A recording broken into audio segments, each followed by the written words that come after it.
Natapos na ang palabas na Batang Quiapo at ngayon ay sisimulan na natin ang pagtalakay sa House of Lies. Para sa mga nais manood, huwag kalimutang mag-subscribe sa aming series, Explained PH Channel, at patuloy na suportahan kami. Maraming salamat! Ang bigat ng salitang nakakasakal ay naging sugat na tumagos sa puso ni Marge, lalo na't nanggaling ito sa taong pinakakatiwalaan niya. Sa huling eksena sa Olympia Hotel, ang dapat sana'y paghingi ng tawad ni Paulo ay nauwi sa brutal na pag-atake. Ang Torre Campo Mansion na minsang pangarap ni Marge, ngayoy tila kulungang unti-unting nagsasara. Sa labas kumikislap ito sa yaman, ngunit sa loob ay nabubulok sa mga lihim na hindi kayang takpan ng pabango o palamuti. Ginamit ni Paulo ang klasikong taktika ng gaslighting. Nang mahuli siya ni Marge sa Olympia Hotel, sa halip na aminin ang kasinungalingan tungkol sa opisina, ibinaling niya ang sisi sa asawa. Sa pagtawag kay Marge na nakakasakal, inilipat niya ang bigat ng kasalanan sa biktima upang mailigtas ang sarili. Samantala, bumagsak ang negosyo ng Torre Campo. Nakakuha si Adrian Castelo ng sensitibong dokumento mula kay Mrs. Sutherland. Mga file na mismo si Paulo ang nagbigay. Tulad ng inaasahan, si Edward ang naging susi sa pagbagsak. Sa kanyang pahintulot, nakapasok si Adrian sa computer ni Paulo at natagpuan ang sandatang sisira sa kanila. Si Regina, sa halip na direktang harapin, ginamit ang outreach program upang ipahiya si Jobert sa publiko. Ipinakita nito na ang kanyang kalupitan ay hindi lamang sa salita kundi sa pagsasamantala sa kahinaan ng iba upang pakinisin ang sariling imahe. Ngunit ang pinakamalaking dagok ay ang pagtataksil ni Greg. Akala ng lahat, kay Evelyn lamang nakatuon ang kanyang atensyon. Ngunit lumabas na may karelasyon pa siyang ibang babae sa loob mismo ng mansyon. Ipinakita nito kung gaano kalalim ang moral na pagkabulok ng pamilya Torre Campo. Ngayon, nakabiti ng tanong, maliligtas pa ba ang relasyon ni Marge at Paulo? Maaari bang tawaging tahanan ang isang bahay kung bawat sulok ay puno ng kasinungalingan? O ang susunod na kabanata ay ang tuluyang pagbagsak ng tore na itinayo sa palilinlang?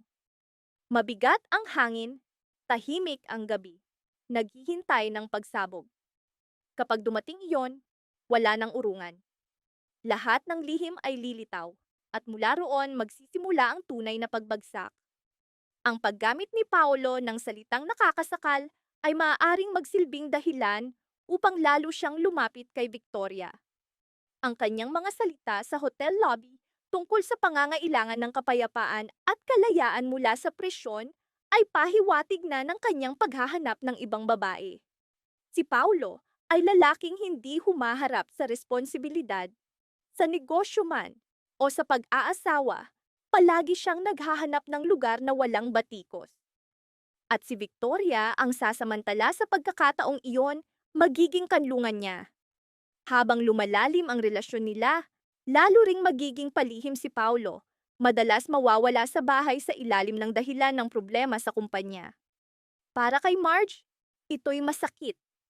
Lalong titindi ang kanyang hinala at sa payo ni Evelyn, gagamit siya ng teknolohiya upang tuklasin ang katotohanan. Bawat bagong kasinungalingan na matutuklasan ay lalo siyang sisira. Si Regina, syempre, ay gagamitin ang distansyang ito upang iparamdam kay Marge na wala siyang puwang sa pamilya. Ang lihim na relasyon ni Greg ay hindi magtatagalan na nakatago. Maaaring isang kasambahay tulad Nina, Manang Yoli o Owen ang makakatuklas ng ebidensya. Ang kayabangan ni Greg, pinalakas ng kanyang kapangyarihan, ay nagbubulag sa kanya, ngunit ang kabiguan sa negosyo ay nagtutulak sa kanya sa mas mapanganib na personal na desisyon. At ang babaeng ito ay maaaring hindi lamang kabit, maaaring may hawak siyang impormasyon na sapat upang gamitin laban kay Regina. Sa kabuuan, ang Torre Campo Mansion ay hindi na tahanan kundi isang bumabagsak na tore, naghihintay ng tuluyang pagkawasak. Bawat lihim ay may hangganan, at kapag iyon ay nabasag, wala nang balikan. Doon magsisimula ang tunay na pagbagsak. At ang pinakamatinding revelasyon, ang lihim na relasyon ni Greg, ang naglantad kung gaano kalalim ang moral na pagkabulok ng pamilya Torre Campo. Ang akala'y simpleng pagkahumaling kay Evelyn, ngayoy lumitaw bilang isang nakatagong relasyon sa loob mismo ng mansyon. At ang babaeng ito ay maaaring hindi lamang kabit, kundi may hawak na impormasyong sapat upang gamitin laban kay Regina. Si Greg, na hindi kailanman nakuha ang respeto ni Paulo o napatunayan ang sarili sa board, ay naghahanap ng pagpapatunay mula sa isang taong kaya niyang kontrolin. Ngunit ang pagpapatunay na iyon ay magdadala ng kapahamakan sa lahat. Ang bigat ng salitang nakakasakal ay naging mitsa ng mas malalim na pagbagsak. Sa Olympia Hotel, ang dapat sana'y paghingi ng tawad ni Paulo ay nauwi sa panibagong sugat para kay Marge. Ang Torre Campo Mansion, na minsang simbolo ng pangarap, ay unti-unting nagiging tore ng kasinungalingan at pagkabulok. Kung matuklasan ni Regina ang katotohanan, hindi siya kikilos bilang sugatang asawa, kundi bilang reyna na pinoprotektahan ang kanyang trono. Tahimik niyang tatanggalin ang babae upang mapanatili ang kanyang imahe. Ngunit ang digmaang ito sa loob ng mansyon ay magbubukas ng pinto para kina Edward at Adrian, na gagamitin ang kaguluhan upang mas lalong hukayin ang mga butas sa negosyo. Ang tanong, paano mapapanatili ang perpektong imahe kung mismong haligi ng pamilya ang nagdadala ng dumi sa loob ng tahanan? At ano ang mangyayari sa mga inosenteng buhay na nadadamay sa larong puno ng ambisyon? Hanggang saan kayang ipaglaban ng isang ina ang kanyang dangal kung ang inosensya ng anak ay nadungisan?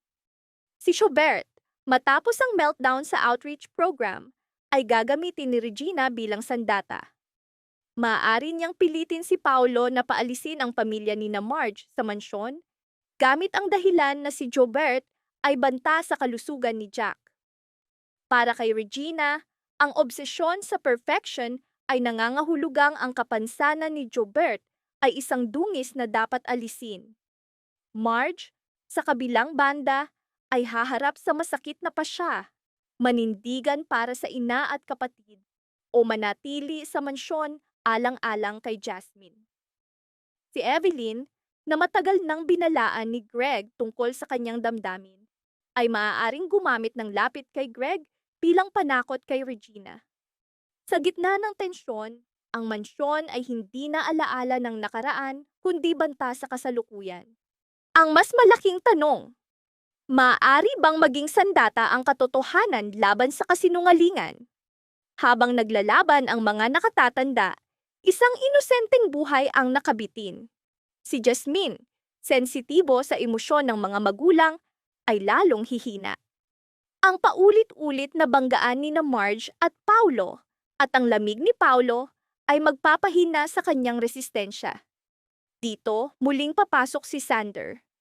Ang kanyang malasakit kay Jasmine ay magpapakita, magdudulot ng selos kay Paulo, at magpapaalala kay Marge na unti-unti siyang nawawala ng kontrol sa anak. Si Jasmine mismo ay maghahangad na muling pag-isahin ng mga magulang, maaaring magpanggap na gumagaling, na maglalagay sa panganib ng kanyang AML treatment. Sa desperasyon, maaaring bumaling si Marge sa alternatibong lunas o pilitin si Paulo na manatili sa kanila.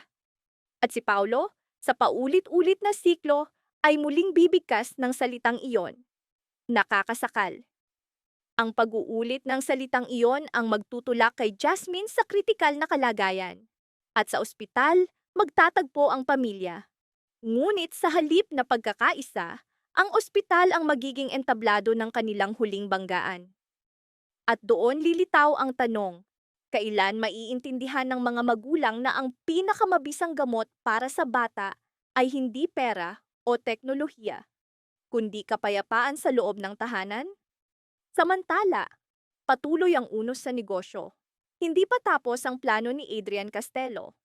Pagkatapos ng pag-leak ng discounted deal, Tatawag ang board ng emergency meeting upang formal na hilingin ang pagtanggal kay Paulo bilang CEO. Si Greg, dala ng galit at takot, ay maaaring kumampi sa board laban sa sariling anak. Si Adrian, puno ng paghihiganti, ay hindi lamang nais na tanggalin si Paulo. Nais niyang durugin, ipahiya at wasakin.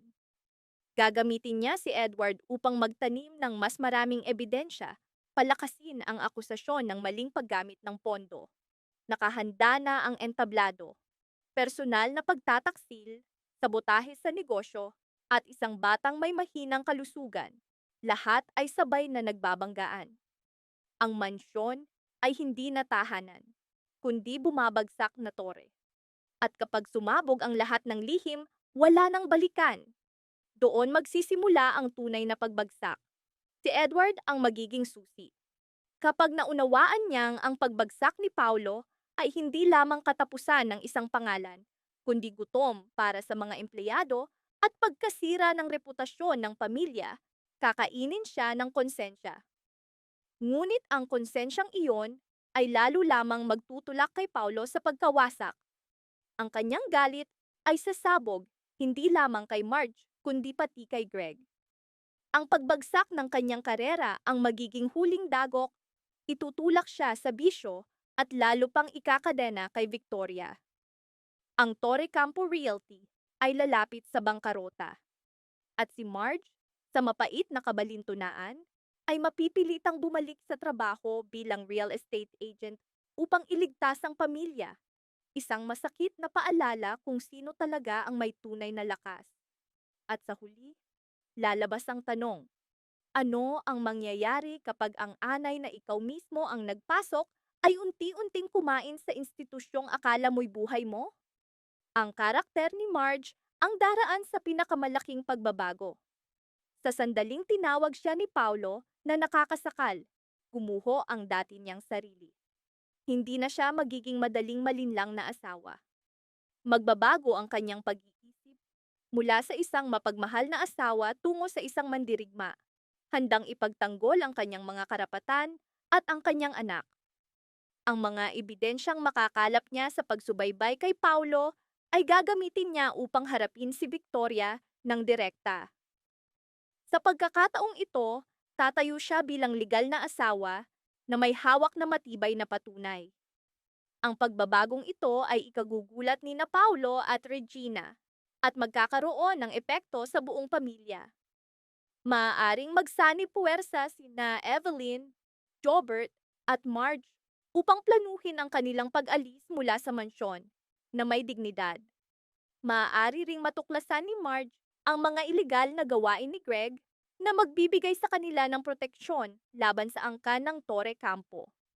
Ang dating mahirap na babaeng pumasok sa palasyo ay aalis bilang isang matatag na babae na hindi na muling malililin lang.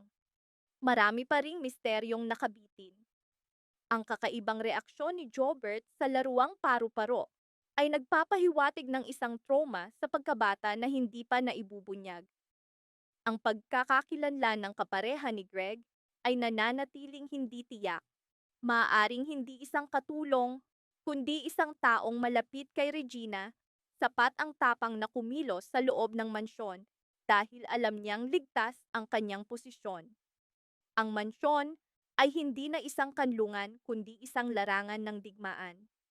Bawat lihim, bawat kasinungalingan ay nagtutulak sa kanila patungo sa pagbagsak. Kung mabubunyag ang mga sikreto ni na Greg at Regina, hindi lamang ang kanilang pagsasama, kundi pati ang reputasyon ng pamilya ay guguho. Walang outreach program o marangyang hapunan ang makapagtatakip sa katotohanan. Ang tunay na layunin ni Victoria ay isa pang nakabitin na misteryo. Totoo bang mahal niya si Paulo? O bahagi siya ng mas malaking plano ni Adrian Castello upang sirain ang kayamanan ng pamilya? Ang kanyang paulit-ulit na pagtawag ay patunay na hindi siya kontento na maging kabit lamang. Nais niyang wasakin sina Marge at Paulo mula sa loob. Maaari siyang maging huling pako sa kabaong ng kanilang pagsasama. Kapansin-pansin din ang ugnayan ni Victoria sa iba pang mga karakter. Maaaring siya ang magtulak sa huling hidwaan na magpapako sa tuluyang pagkawasak ng pagsasama ni na Marge at Paulo. Ang bawat lihim ay may sariling buhay at tila humihinga ang mga pader ng mansyon sa bigat ng mga katotohanang pilit nilang ibinabaon. Sa huli, ang kwentong ito ay hindi lamang tungkol sa isang palasyo, kundi sa mga taong nasa loob nito. Nagkukunwaring nagkakaisa habang unti-unting nababasag ang kanilang mga kaluluwa. Habang lalong lumalalim ang gabi sa mansyon ng Torre Campo, bawat anino ay saksi sa mga pagtataksil na walang ilaw ang kayang magkubli. Ang tanong ay nananatili. Sino ang mananatili kapag ang pundasyon ng kasinungalingan ay bumagsak sa bigat ng sarili nilang mga kasalanan? Maraming salamat sa panonood ng buong video. Para mapanood ang susunod na episode explanation, huwag kalimutang mag-subscribe sa Series Explained PH channel.